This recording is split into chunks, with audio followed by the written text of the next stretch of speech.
Hi friends, welcome back to our channel. நம்ம சேனலில் subscribe பண்ணாதவங்க சப்ஸ்கிரைப் பண்ணிக்கோங்க. மறக்காமல் லைக் பண்ணி சப்போர்ட் பண்ணுங்க. நாளைக்கான ப்ரோமோவில் என்ன நடக்குது பார்த்தீங்கன்னா, சூர்யா வீரா கிட்ட சீர் கேட்குறாங்க மாப்பிள்ளை வீட்டுக்காரங்கன்ற விஷயம் எல்லாத்தையுமே சொல்லிடுவாங்க.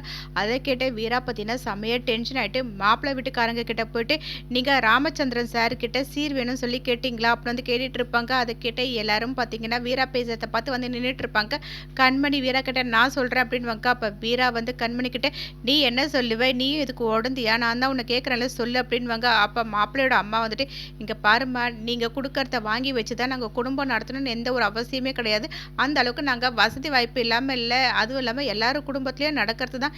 இவர் உன்னோட அப்பா ஸ்தானத்தில் இருந்து எல்லாத்தையும் செய்கிறதா சொன்னார். நாங்கள் அதை மறுக்காமல் ஏற்றுக்கிட்டோம், அவ்வளோதான் அப்படின்வாங்க. அதை கேட்ட கண்மணி வந்துட்டு, அதுக்காக எவ்வளோங்க, எனக்கு காரு நகன் வந்து சிறு ரொக்கமாக எவ்வளோ பணம் வாங்கியிருக்கீங்க, இது எல்லாத்தையுமே வாங்கிக்கிட்டே நான் உங்கள் பையனை கல்யாணம் பண்ணிக்கணும்னு சொல்ல வரீங்கல்ல. நான் உங்ககிட்ட ஒன்று புரியாமல் தான் கேட்டுட்ருக்கேன். எங்க இது கல்யாணமா இல்லை வியாபாரமாங்க? என்னங்க நீங்கள் பண்ணிட்டுருக்கீங்க? என்கிட்ட வேண்டாம் சொல்லிட்டு எனக்கு தெரியாமல் கேட்டிருக்கீங்க. இங்கே பாருங்கள் சார், இதில் எதுவுமே வேண்டாம், இது செட் ஆகாது, எனக்கு இந்த கல்யாணமே வேண்டாம், இதை நிறுத்திடுங்க அப்படின்வாங்க. அதை கேட்ட ராமச்சந்திரன், நீ என்னம்மா சொல்கிற அப்படின்வாங்க. அதை கேட்ட உடனே மாறன் சந்தோஷமா, அதுதான் என் வீரான்றது மனசுக்குள்ளேயே வந்து நினச்சிக்கிட்டு, நம்ம ரூட் கிளியர் ஆகிடுச்சுப்பான்ற மாதிரி பார்ப்பாங்க. கண்மணி டென்ஷன் ஆகிட்டு, வீரா என்னடி பேசுகிற அப்படின்வாங்க. உடனே வீரா வந்துட்டு, கண்மணி பேசாத, எல்லாத்துக்குமே காரணம் நீ தான் அப்படின்வாங்க. வள்ளி வந்துட்டு வீரா கிட்ட, நீ கரெக்டாக சொல்கிற அப்படின்வாங்க. அப்போ அருண் வந்து, என்னம்மா ஆச்சுங்க, என்ன நடக்குது அப்படின்னு வந்து கேட்பாங்க. நீ பார்த்த பொண்ணு வந்துட்டு நம்ம கல்யாணத்துக்கு சீர் கேட்குறோன்னு சொல்லிட்டு இந்த கல்யாணமே வேண்டாம் சொல்கிறாப்பா அப்படின்வாங்க.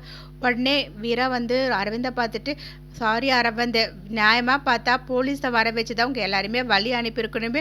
இவ்வளோ தூரம் பழகிட்டோம், சரி உங்ககிட்ட கொஞ்சம் பொறுமையாக இருக்கலாம்னு சொல்லிட்டு நான் போலீஸை கூப்பிடல. நீங்கள் ஒன்று பண்ணுங்க, உங்கள் அப்பா அம்மா எல்லாருமே கூப்பிட்டுட்டு நீங்கள் இங்கேருந்து கிளம்புங்க, இந்த கல்யாணம் நடக்கவே நடக்காது அப்படின்வாங்க. அதை கேட்ட 3 பேர் ஷாக்காகி பார்த்துட்டு இருப்பாங்க. கண்மணிக்கு ஒன்றும் புரியாமல் அப்படியே என்ன பண்ணுறதுன்னு பார்த்துட்டு இருப்பாங்க. இப்படி அந்த ப்ரோமோ எண்டாக்கும். நெக்ஸ்ட் எபிசோடில் என்ன நடக்கு தெரிஞ்சுக்க நம்ம சேனல் லைக் பண்ணுங்கள், ஷேர் பண்ணுங்கள், மறக்காமல் சப்ஸ்கிரைப் பண்ணிக்கோங்க. தேங்க்யூ.